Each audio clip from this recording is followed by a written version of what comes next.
you think about the 100 mile per gallon equivalent goal? Easy to meet, hard to meet, damn near impossible to meet? It's definitely a challenge, especially making an automobile that can do an emergency lane change and can pass safety standards and can have headlights and have a drivetrain and actually be a usable 100 mile per gallon vehicle is a challenge. You know, it is so difficult to make 100 miles per gallon in a vehicle that has to pass crash standards, that has to meet emissions. We're not building lawnmowers here. We're trying to upstage General Motors. We're trying to upstage Volkswagen. That's really difficult to do because the people that work in those companies, they're really smart people. The cars that they produce are really good cars. Everyone understands miles per gallon. The problem with MPGe is it's obsolete. If you're driving an electric vehicle, what's a gallon of electricity?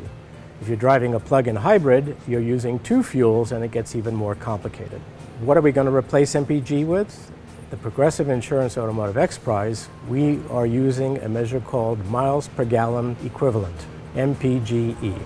Just like MPGe is based on how many miles you drive and how much gasoline you use, miles per gallon equivalent is based on how many miles you drive and how much energy you use. Are you having trouble getting to that 100 mile per gallon equivalent? Yeah, we have to figure out and solve a few problems, but I think we can still do it.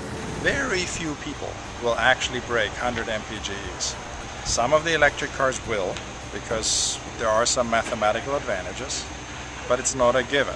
Our current electric vehicles already achieve well over 100 miles per gallon, and so when we were bringing the Alias here, we pretty much knew that we were going to be above that number. Just how far, that was the question that we wanted to answer, and we did test during some of the events, you know, well over 100 miles per gallon, and it's good to know that I can tell people, you know, we're over 100 miles per gallon, and it's validated by the X Prize. We've been able to point to ways to look at doing testing in the field that give you real-world results, because real-world that's the difference between what somebody says you might get for fuel economy and what you actually get. Believe me, if it was easy, people would have been doing it a long time ago. You know, everyone else who have claims about their cars will prove it. This is the only way to prove it. Everyone under the same conditions, same drive cycles, so there's no guessing. We have an unprecedented opportunity in history to raise awareness about miles per gallon and fuel efficiency. Our goal will be to fulfill the regulations of the X Prize and to have more than 100 miles per gallon.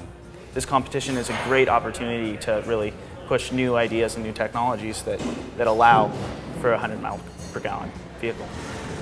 We in our team, for sure, are not just chasing this for the money. We're chasing this for my kids and my grandkids.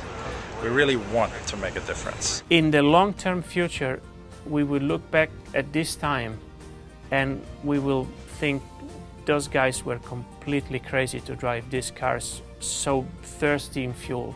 I'm coming here to the racetrack for the X Prize competition and I drive a car that goes 100 miles per gallon. 100 miles per gallon, and this should be a standard. This must be the way to go.